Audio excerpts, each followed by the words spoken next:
In this fourth and final installment on the augmented chord, I'd like to point out some musically effective and appealing or appalling ways in which composers have used it to create ascending harmonic motion within a pedal point progression, which is where the bass line stays rooted on the same note while other chord tones shift above it. The Greatest Love of All, first recorded and popularized by the great George Benson in 1977, and later by Whitney Houston in 1985, features two such uses of an augmented chord in an ascending progression, which I will call the augmented climb. And this happens all within a span of a 4-bar progression. So that song, the Benson version, is in the key of E flat. So on the verse section, which begins around 25 seconds into the track, it's E flat augmented, there's your ascending line, E flat 6, E flat 7, and then it goes to A flat, and then A flat augmented, A flat 6, but then it backpedals back to A flat augmented, and then G minor 7, C minor 7, F minor 7, B flat. Beautiful progression, mostly diatonic changes, but I'd like to offer a convenient way to play it with the capo at the first fret. So we're going to play as if we're in the guitar-friendly key of D, okay? So play a D chord and then go to D augmented like this.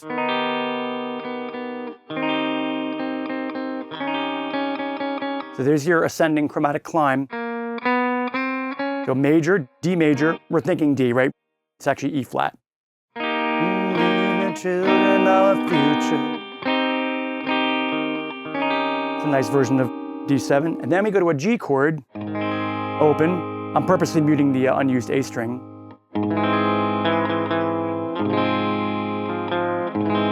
So now our climb is occurring on the fourth string. And instead of going to the expected G7, it just goes back to the haunting G augmented. So we have G, G augmented, G6,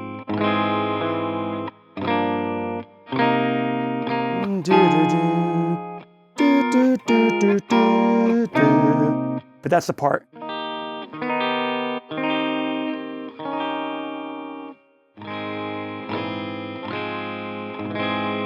Absolutely gorgeous. Baby Hold On by Eddie Money uses the same voicings of D and D augmented, but it just goes back and forth. There's a 2-bar vamp that repeats 4 beats per chord and strummed like this. And in the beginning, I think the bass player goes way up high. He's like,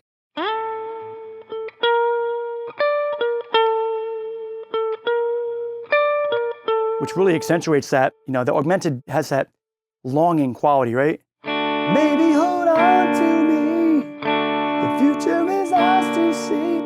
So it does that for most of the song, but then at 43 seconds, it continues the augmented chromatic climb, D6, D7, but then instead of going to the expected 4 chord, G, it goes to the 2.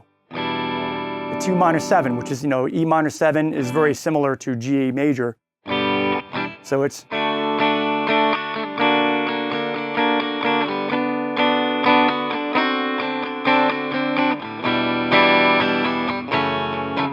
F sharp minor, G,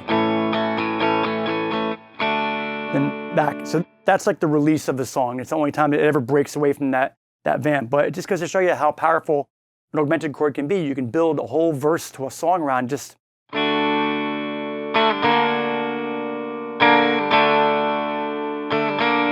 cool. The Rain Song by Led Zeppelin, one of my favorites of theirs, features a similar augmented climb, first appearing at 1 minute and 7 seconds into the original track. That's from the Houses of the Holy album. And now for this track, Jimmy Page used a very unusual tuning, low to high, D, G, C, G, C, D. I don't even know what you would call that. I guess you would call that G sus4 tuning. And he had an acoustic guitar in one channel, strumming chords, and electric guitar in the other channel, doubling the part by adding melodic fills. And he played this sweet little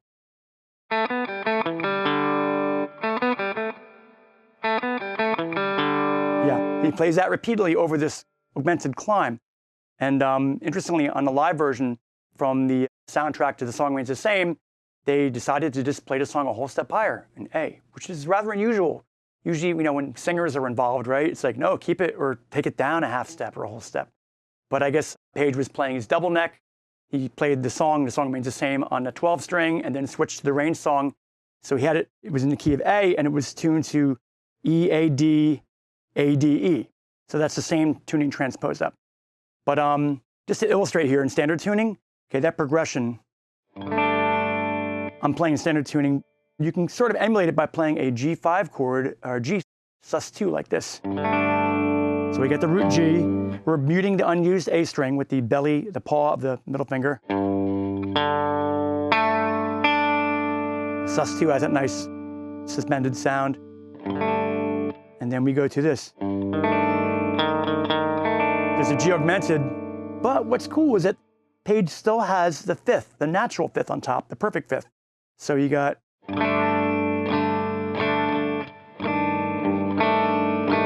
which creates a bite, and then it wants to resolve, then it finally resolves to G6 sus2, or think of it as G6 9 no 3, and then okay. Now with the melody, and then you got this.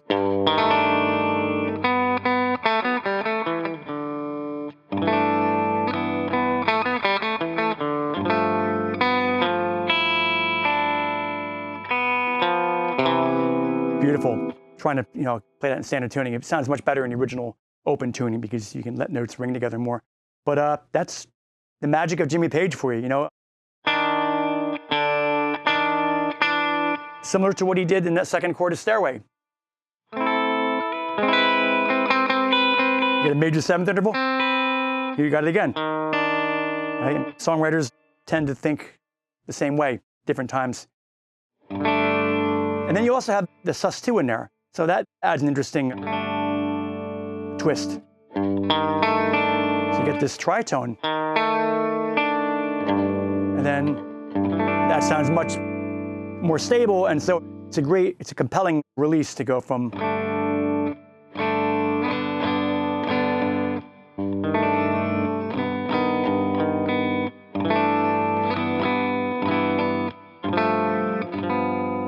it's a little clunky to try to do this in standard tuning, but I think you get the point. Another famous pop tune from the 70s that features the use of the augmented climb is For Once in My Life by the great Stevie Wonder. That song's in the key of F. And at 13 seconds, the verse progression goes F, na, na, na, na, F augmented, na, na, na, F6, da, da, da, da. Now F sharp diminished 7. Remember diminished 7? We covered that in 4 different lessons a while back. So we have F, and then we're doing this thing with the strummed octave here because I don't want to hit this note, any note on the A string. And if you're used to doing this, you can actually fret the high F note with the base of your index finger. So I'm not borrowing because then that would give me this note. I'm fretting the fingertip here, arcing the finger. See that? So that way I can go and do the same thing with the F6 chord. So you can strum them that way. You can go. And then instead of going, it has that in the diminished chord. So it's.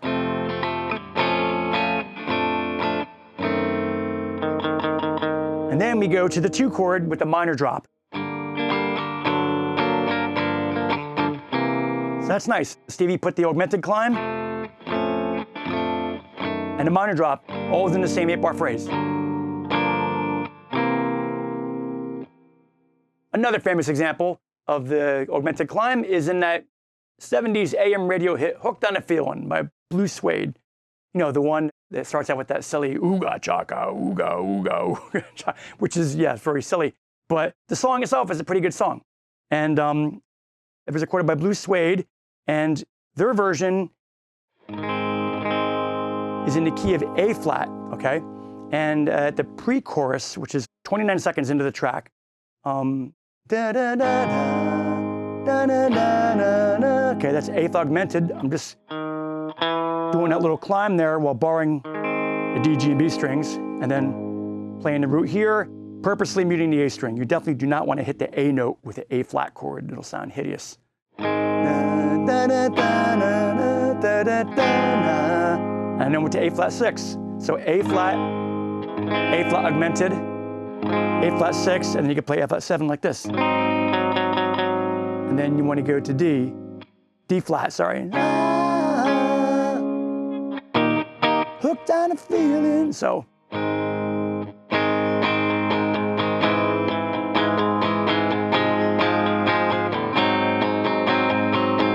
can also resolve that downward. Play D flat like this with the C shape moved up 1 fret. Interestingly, on the original arrangement of Hooked on a Feeling, recorded back in 1968 by B.J. Thomas, which is in the key of A, that ascending chromatic climb occurs not within a pedal point progression. Recall, all the examples we've shown so far, the bass just kind of stayed on the same note while that climb happened above it. Here it's na na na na da da na na na na na da da na na na. So we got that A. Instead of going A augmented, A6, A7, we're going A, C sharp 7, which is the secondary dominant of the 6th chord. That's the 5 of 6. If you recall, I did a bunch of lessons a while back on secondary dominants. So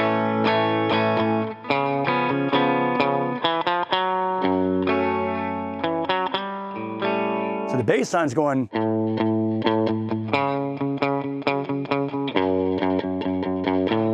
So